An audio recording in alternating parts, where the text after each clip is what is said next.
Rritja e vazhdueshme e çmimit të naftës po ushtron presion mbi sektorin e transportit publik në qytetin e Vlorës, duke ngritur shqetësimet e kostove dhe qëndrueshmërinë e shërbimit për qytetarët. Deri më tani në linjat urbane nuk është aplikuar asnjë reduktim i shërbimit, asnjë rritje çmimit të biletës, ndërsa puna vijon normalisht. Sipas burimeve nga operatorët e transportit urban, bashkia nuk ka akorduar subvencione për të përballuar rritjen e kostove të karburantit. Megjithatë, drejtuesit e këtyre linjave kanë zgjedhur të ruajnë çmimet aktuale duke shmangur për momentin çdo ndikim të drejtpërdrejtë për qytetarët. Ndërkohë situata paraqitetet më e vështirë për transportin interurban. Drejtuesit e linjave që lidhin Vlorën me qytetet e tjera kanë paralajmëruar se rritja e çmimit të biletave është e pashmangshme. Sipas tyre, kostot e larta të naftës po bëhen gjithnjë e më të papërballueshme, duke rrezikuar qëndrueshmërinë financiare të aktivitetit. Pa mbështetje apo subvencione, rritja e çmimit të biletës mbetet alternativa e vetme për të përballuar shpenzimet, shprehen operatorët e linjave interurbane. Pavarësisht këtyre zhvillimeve, transporti publik vijon të funksionojë normalisht. Sa monesat vazhdojnë, sa më shumë edhe më keq atë.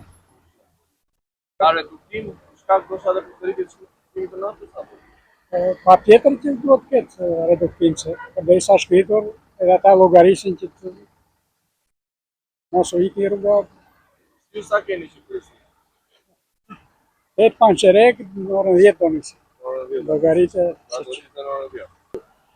Rritja e çmimit të naftës ndikon tek ju si shofer? Shumë probleme është, ndikon shumë. Është shumë çmimi i lartë, kupton, nuk përballohet dot fare. Si ja bëni? Me të keqe, çfarë do bëj? Me të keq. Ka pasur reduktim të autobusëve që nuk shkojnë s'ka.